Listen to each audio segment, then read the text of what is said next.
Welcome to the Tech Guys Who Invest podcast, where each week you will learn how to invest wisely and safely. On this show, you'll hear about lessons Adam and Kevin are learning on their investor journey, as well as insights from industry experts. Our vision is to educate, entertain, and bring tons of value to you. Welcome to our show. Hello, listeners. Welcome to this episode of Tech Guys Who Invest podcast, where we teach you to invest wisely and safely. On this episode, we have a special guest, Kent Ritter, who is an apartment syndicator, successful investor. And what's really interesting about Kent is he used to be a management consultant. In fact, he grew his own management consulting business, sold it, and was going to retire, but found real estate investing so compelling that he decided to work on that instead. So we think you're going to love his story on this show, where we unpack that and more. A little bit about Kent. Kent is a former management consultant, startup owner, and corporate executive, turned full-time real estate investor and operator. Kent has achieved financial freedom, and he is now on a mission to empower others to do the same through multifamily investing. Kent is dedicated to teaching others how to make good investing decisions. He's the host of the Ritter on Real Estate podcast and on the YouTube channel, where he provides impactful interviews and practical tips for investors.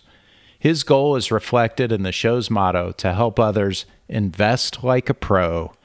Additionally, Kent hosts the monthly Indianapolis Multifamily Investing Meetup, which is an amazing group of active and aspiring multifamily investors.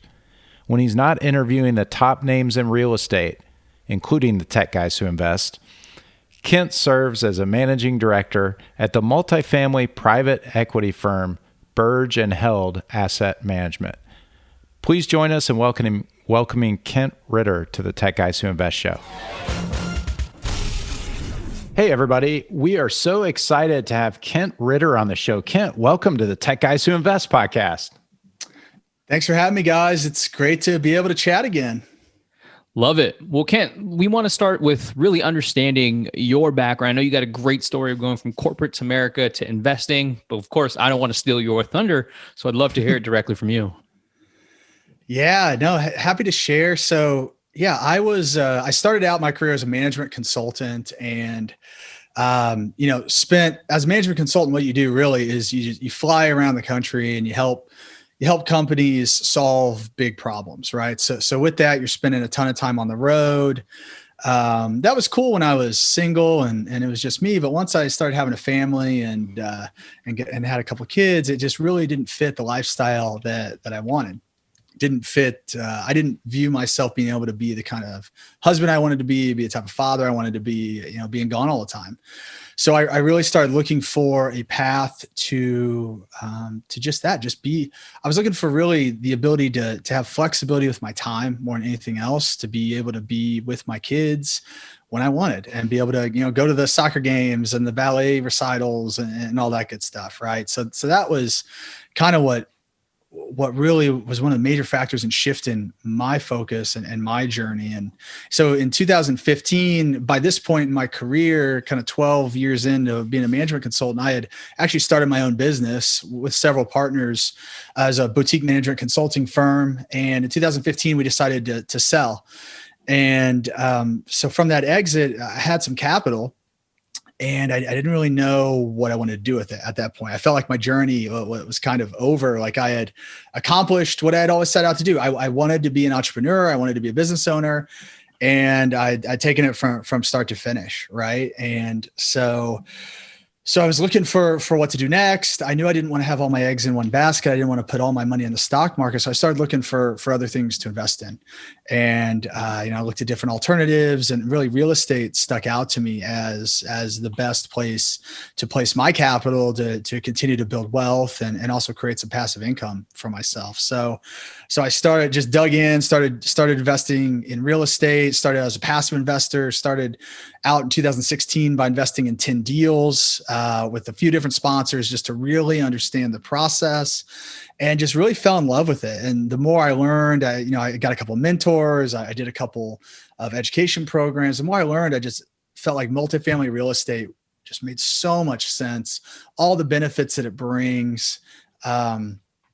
And just felt like, I found this new passion, right? This new calling that I felt like I was excited to go to work again, and really set out on the path to become an active investor in multifamily. And it took me till about 2019 to when I did my first active syndication. And from there, through 19, one, and then 3 more in 2020. And now I'm on my 5th. That we have under contract right now, actually. So just been continuing to grow and kind of rinse and repeat now that we have a model that's really working for us. That's awesome. What a journey. Do you remember how you first discovered real estate? Because what I think is super interesting as someone who's currently in the corporate world are all of the different viewpoints when you talk about real estate. You've got some people who they get it and they themselves invest in some way, passively most of the time. And then you've got others who are aware of it, but they don't know that much about it, not enough to invest or even realize they can. They sort of think that the 401k is where they're supposed to put their money. And then you've got some people who are just outright afraid of it. They're so ignorant of how it works that they think it's risky and they're scared of it. And you bring it up, you're like, oh my gosh, I would never invest in that. And do you remember what that felt like back then and kind of how you found out about it? Yeah. So I think that's a great way to categorize the different ways people think about real estate, because you kind of hit the nail on the head with all the different types of people. So I was basically, I had been a very active stock market investor, even as I was working. I was a finance major in college. I concentrated on investing. I was always really into the stock market from an early age. But I knew that with this kind of this chunk of money that I had now, I didn't want all my eggs in one basket. I didn't want to have everything. I didn't want to lose everything on the whim of, Facebook goes down 30% overnight, and all of a sudden, my nest eggs cutting into 2/3, right? So I knew I didn't want to be there. I didn't know exactly where I wanted to be. So I started just doing research, and actually I started just finding podcasts. And my father-in-law he owned he owned 4 storage facilities, self-storage facilities. Nice. And he also owned some rentals. And so, I got to talking with him. He connected me with a family friend who was a commercial lender. And then they hooked me up with some opportunities. I started out actually with I think Kevin, what you focus on is note investing, right? I started out building a note portfolio at first and doing houses on contract. And then what happened was a year later, one of those houses sold, and I got the HUD statement because I was on the debt, and I was getting my loan paid back, which was cool. But that guy just doubled his money because the value of the house doubled in a year. And so I was like, man, I want to be on the other side of this. I want to start buying assets. And so that set me down that path. And then it's kind of a traditional journey of, well, I didn't go single family first. I almost did. The reason I didn't is because I had a friend who had 40 single families. And whenever I would meet up to talk with him, he just complained and bitched all the time about his single families and being a landlord. I'm like, well, that doesn't sound any good. I don't want to do that. Not at all. And luckily I had gotten connected with a mentor at the time who was in multifamily and who kind of took me under his wing and showed me all the benefits of multifamily. And then as I continued to re-educate myself, it was just a no-brainer. I knew I wanted to be in multifamily. I knew that was the place to really grow and scale. But I had these almost moments of almost buying an office building, which man, glad I didn't now. And almost doing these other things, but luckily landed into multifamily and yeah, the rest has been history. It's interesting, Love it, man. I love it. And to the point of really believing in this, I try to tell people, I'm when people ask me, well, is it risky or whatever? Is it a good investment? I'm look, I've literally created a second career, a second calling for myself doing this. I've dedicated my life now to investing in multifamily real estate. So if I didn't believe in it, I wouldn't be doing that, guys. And to the tune of, we were talking a little bit before this of I told you guys, we moved and downsized our house. We moved into a house that was half as much of the house we were living in that, by the way, we spent 2 years building, like the perfect dream home. Like this house was supposed to be like the monument to my success. Right. And because I felt like my legacy, I felt like I was at the finish line. And then again, like through good mentorship, I kind of had this, well, one, I got kind of bored. Two, good mentorship to be like, man, you're 35 years old. Like, what are you doing? You got a lot of room to run here. Like, you're not done yet. And in finding real estate, I really realized that. So we sold that house and bought a house that was half as much and took all that money. And I invested all that in real estate and put all that to work. Cause I had all this equity stuck in this house. It just wasn't doing anything for me. It's like, I didn't need all this fancy stuff. I didn't need a monument to my success. And now I'm able to just, one, have so much more financial security. I cut our mortgage by like $2,000 a month and freed up a lot of other expenses. And then two, just the ability to go out and find good opportunities and have the capital to invest and like make things happen. Like I'm building like these 5 townhomes now, like in downtown Indianapolis, and I'm building it all myself. And I couldn't have done that without having the capital to be able to do that. So just creating these cool opportunities by just having the resources to do that. Man, that's really cool. And I think it would surprise many people who are climbing the ladder in corporate America, and maybe they don't even realize sometimes where they are. You know, you kind of get sucked into that, lost in that. And it's always, well, I'm making more, so I've got to get the bigger house, get the little bit nicer car, make sure everything's new, show everybody I'm rising. And it's sort of interesting how, in a way, it makes them feel more secure, like I'm earning more and able to show that off, but they're actually financially making themselves less secure because they're getting out of balance in that one aspect. And then, you know, someone like yourself does the opposite. You downsize and you're so much more secure now. You've taken that money and invested it in assets that pay you. It's brilliant. I love what you've done. Yeah. I mean, it's smart when you say it, right? It sounds smart, but it's pretty counterintuitive. Right. And I think that, you know, my mindset has changed so much in the past couple of years, and real estate investing is honestly the reason for that. I mean, the people that I've been around because of the investing that I'm doing is the reason for that.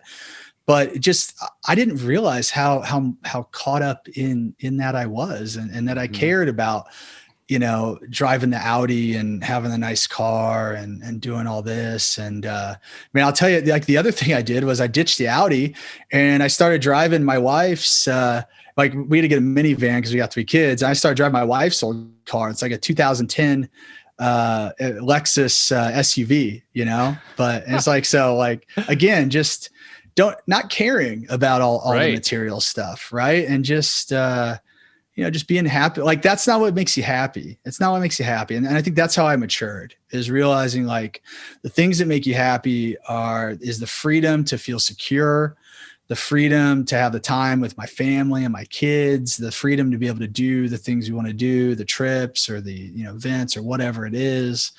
And I mean, that's what makes you happy. And like real estate is a great vehicle to, like, real estate's not the end all be all, right? Like real estate is a vehicle to allow you to have those moments, right? To have that freedom to be able to have those moments.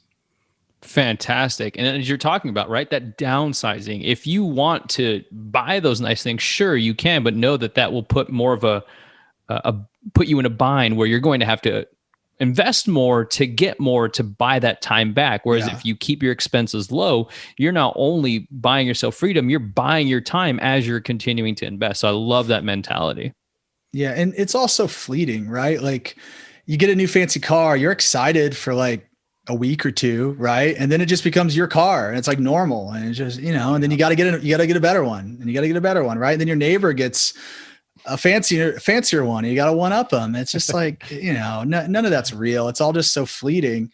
It's like just getting to the stuff that really matters and focusing on that. And yeah, I mean, that's what life's all about. And I'm honestly just so much happier now. That's so cool fantastic, man. Yeah, it's great. And you know what's amusing? These are lessons that me and Kevin have learned through playing Robert Kiyosaki's cash flow game. So before the pandemic, Kevin and I did a live event regularly in Tampa, and we would host the cash flow game for free and teach people principles about it. And this is one that I definitely learned early on. And by playing that game, I was really able to see how if you eliminate that kind of stuff, which they call doodads in the game, it allows you to get out of the rat race so much faster because your expenses are lower and the assets you buy will overcome those expenses faster than if you have a lot of expensive stuff. It's kind of cool. Yeah. I mean, there's like two ways to reach financial freedom, right? It's make more money or spend less money. And if you can do both, then you're just doubling down, right? You're just exactly. I mean, you got to hit both sides of the equation, right? And that really amplifies things. So I feel like we're talking a lot about lessons learned over the investor journey, and I know you've got a lot of doors or a lot of property, and I'm curious some of the lessons that may stand out to you that we haven't talked about yet from owning so many of those. Yeah. Good question. So one of the ones that I just hope to debunk, and so I just talk about it as much as possible, is like, you don't have to go big to be successful. Like what I mean by go big is like, you don't have to go out and buy 100+ unit, 200 unit apartment building to be successful. Like I know a lot of people that have great incomes and live very comfortably that own, 10 plexes and 8s and 6s and 4s, And so what I would say is like, don't worry about going out and buying 100 unit and in doing that, basically jumping into the most competitive place in the market, like to start, like just get started. And honestly, it's a lot easier because there's a lot less competition to start in some of that smaller stuff, but you're going to learn great lessons about how to manage properties, how to do asset management, right? How to hold property managers accountable or even manage yourself. Like you're going to learn a ton. So, and you're going to create really good income too. So like, that would be my biggest thing is like, I just hate to hear like people sitting on the sideline because they're like, oh, I can't find a 200 unit property. I can't find a 100 unit property. It's like, buy a 20, buy a 30. Like it's still great cash flow. Like you'll be fine. Yeah, but it doesn't look as cool as, hey, I closed on 100 units. Yeah, but it's also like, yeah, and I get it. And what we've talked about from the beginning is like, I don't care about looking cool anymore, right? Because like I've got a 30 units killing it. I got a 50 unit is killing it. These properties, honestly, small properties have more meat on the bone and the return profiles are better than the big stuff. I mean, the big stuff's great because there's pros and cons, right? So not to say the big stuff's bad. The pro is you can have on-site management and that makes life a lot easier. When you have smaller stuff, you got to find creative ways to manage it. And we've leveraged technology in many ways to do that with like smart locks and self-guided tours and cameras on site and different things. But if you can crack that nut, I mean, the returns are better. So there's, just the thing I want to debunk is like, you don't have to go big and you don't have to start at 100 units. Now, it's kind of funny because Kevin and I were just talking about this week, the whole concept, not just in terms of the asset, but even in terms of your goals. A lot of times it's easy to get caught up in going big and yeah. If you were honest with yourself, you may realize actually for you, that may not be what will be the best thing for you. So I think the important thing in all that is just be honest with yourself and what would be best for you. And I love what you're saying about that's a great way to get started. Well, because the other thing to think about is like if you're gonna syndicate and you're gonna take on other people's money, I mean, like you better really love real estate because like, I mean, it's a lot of work and you have to take it seriously if you're taking other people's money, right? Like you have a fiduciary responsibility and beyond that, you should just like from an integrity standpoint, feel like that's the right thing to do. But you got to think about like, yeah, it sounds cool to be a syndicator. I think it's flashy, but like, are you willing to put in the work to do that? Cause like I work more now than I did in my corporate job. I just like what I'm doing better. But it's a lot of work. So to your point, does that align with your goals? Like, is that the lifestyle that you want? Right. If you want to be more passive, like don't become a syndicator, you know? Very, very good point. So true.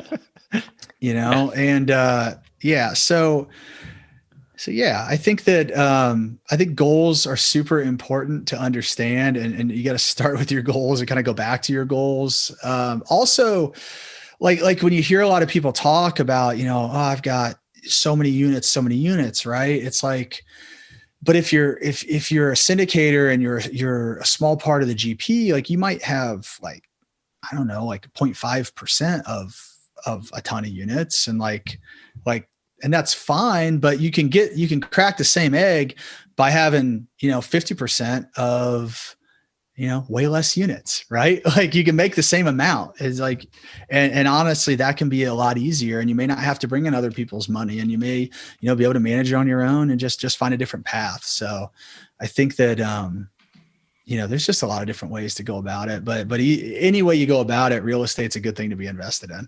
Yeah. And I like what you're saying, Kent, about, I mean, I think kind of the bottom line of what you're helping folks with is get started. Don't let excuses stop you from getting started, and just move forward, take action. And I think that's the important thing there, because so many people kind of, you know, have those self-sabotaging thoughts, and they come up with all the excuses in the world why they can't get started. That's right. It's important to just move forward. That's right. And yeah, I think a lot of people like us and definitely me, I won't speak for you guys, but probably you too.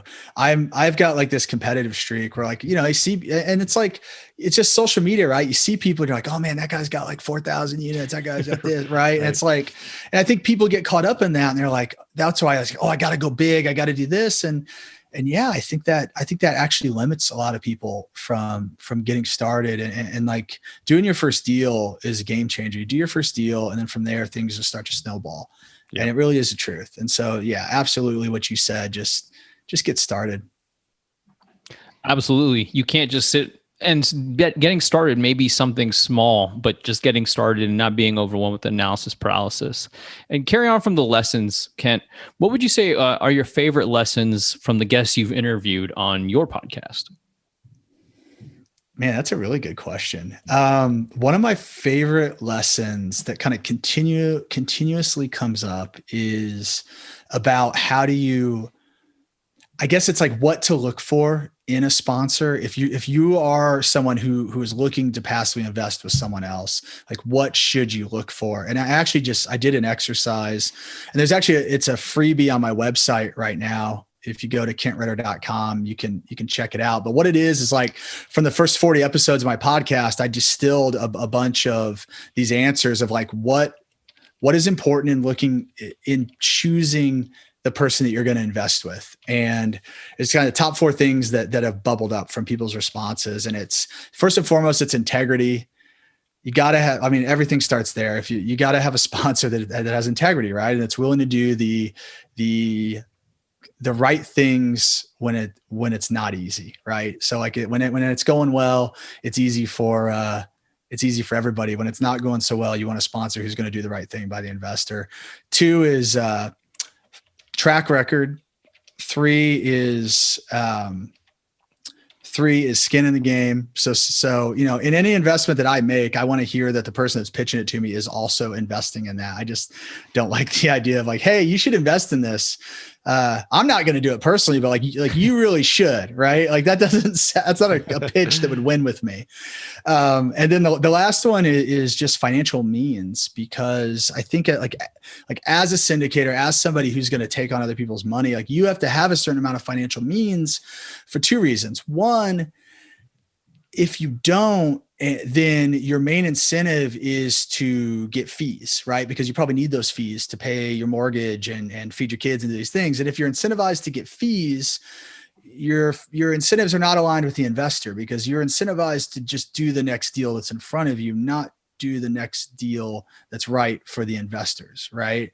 And then 2, you got to have the financial means, because if things do go south and, we go into a recession and you're in a negative cash flow position for a couple months, you got to be able to ride that out. And really that's the syndicator's, I think, responsibility to like ride that out and make that work and get to the other side. And if you don't have the means to do that, then you're not going to be able to, and you may lose the deal, which again hurts the investors. Yeah, Kent, about your podcast, great podcast you have there, Ritter on Real Estate. For those of you listening, you might want to go check that out. It's a really good show. Tell us about the show. Who's your main audience? Like, who listens to your show? Yeah. So the tagline of the show is passively invest like a pro. So it's really targeted at folks that want to passively invest. A lot of folks that have day jobs, right? But know the benefits of real estate. People that a lot of them like what they do, like oddly enough, and I did at one point, I just kind of got burned out, at the end of the road, but people that like what they do, but they just want to invest in real estate, or people that are, looking to invest or understand how to invest because they want to get out of the rat race, right? Those are a lot of my listeners. And so I really try to focus on my show on like, how do you make sound investing decisions? What are the things you need to understand about a sponsor or markets or underwriting? Like, it's probably a little more nitty gritty. But I really want to help people make good decisions, because I want people to not make the same mistakes that I did when I first started. Fantastic.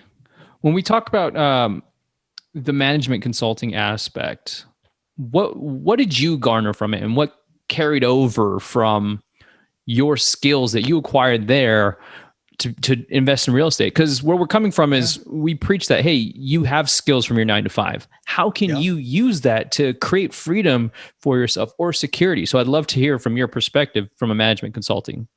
Yeah, absolutely. No, I think a lot of skills I learned. I mean, as a management consultant, you're essentially managing change all the time, right? And nobody, as humans, we do not deal well with change. So you have to, it's a difficult thing to master. So you're managing change, you're managing projects, and you have to be a very effective communicator, because you're typically trying to get people that are not bought into what you want to do what you want to do.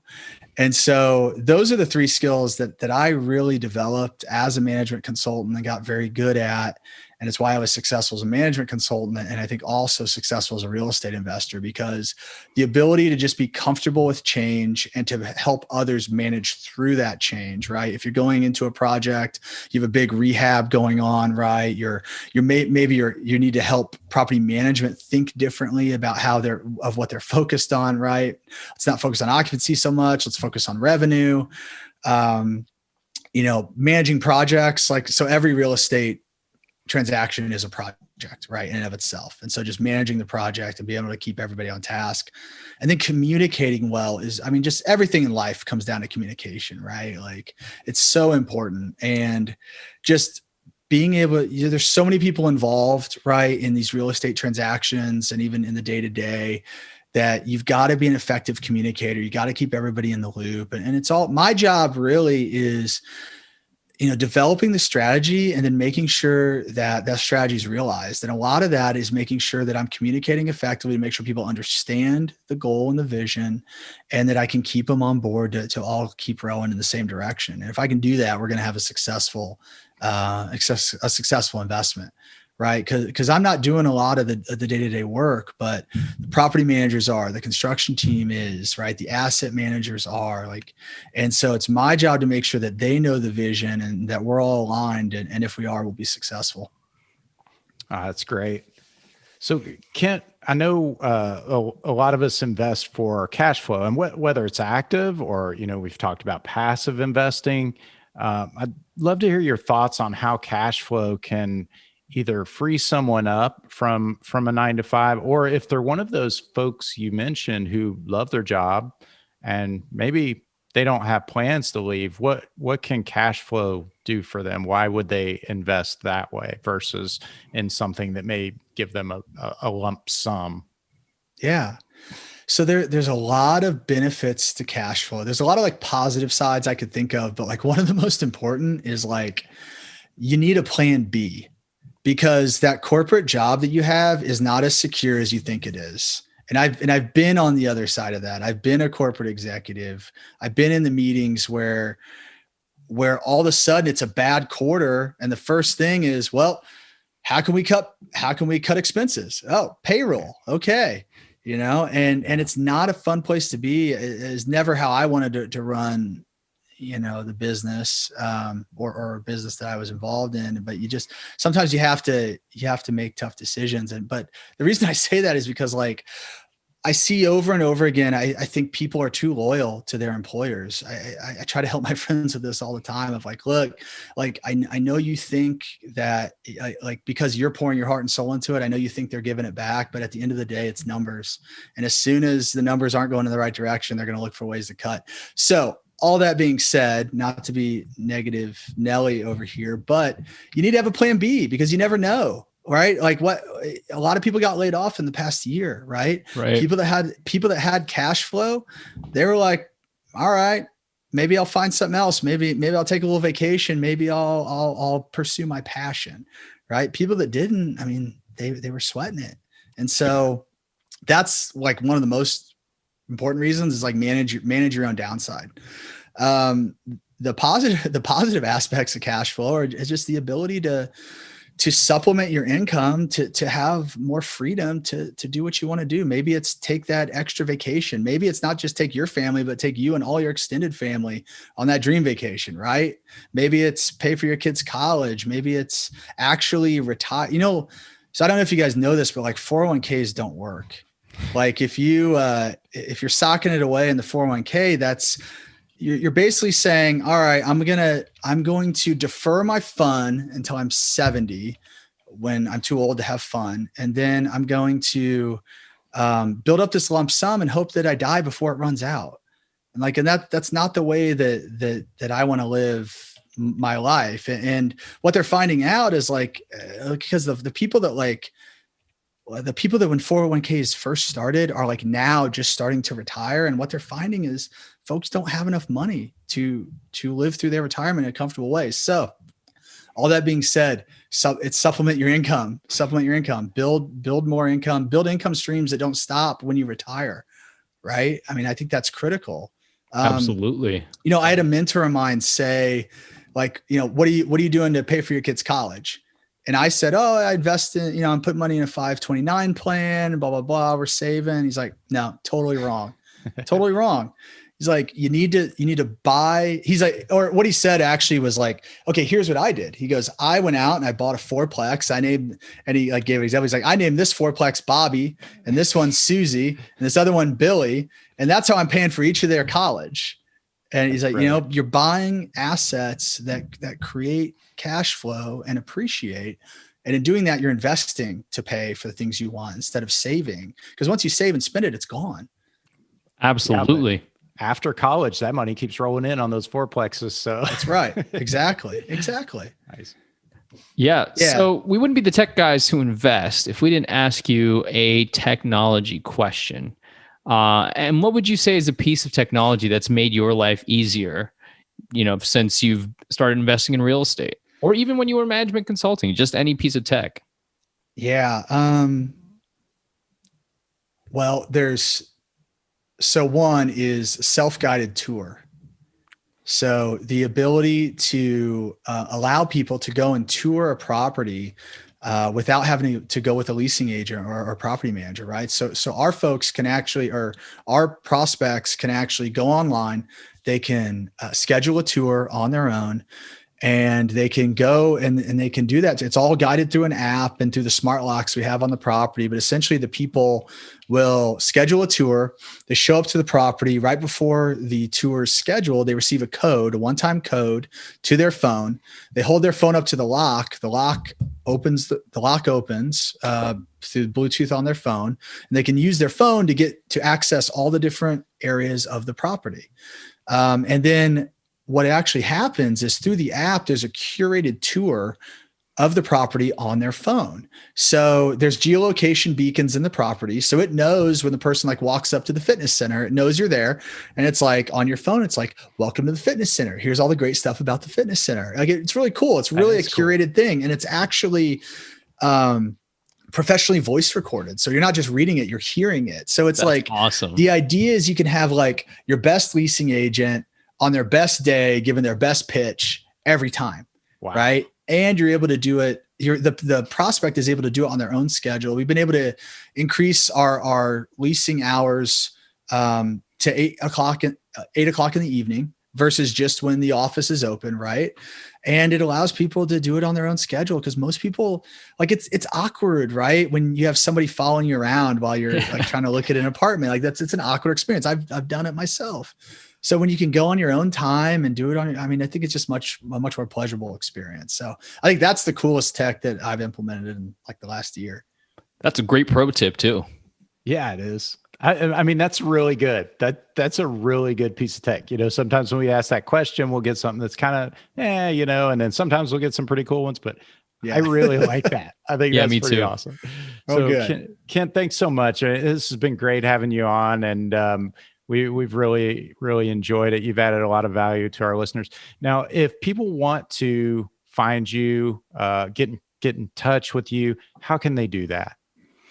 Yeah. So you can go to kentritter.com and you can check me out there. It's kind of my home base. You can see my podcast from there, blog, and I've got some passive investor resources like the one we talked about earlier, the 4 things you should look for in a syndicator. The other thing you can do is check out my podcast, like we talked about, Ritter on Real Estate. And we come out with new episodes every week.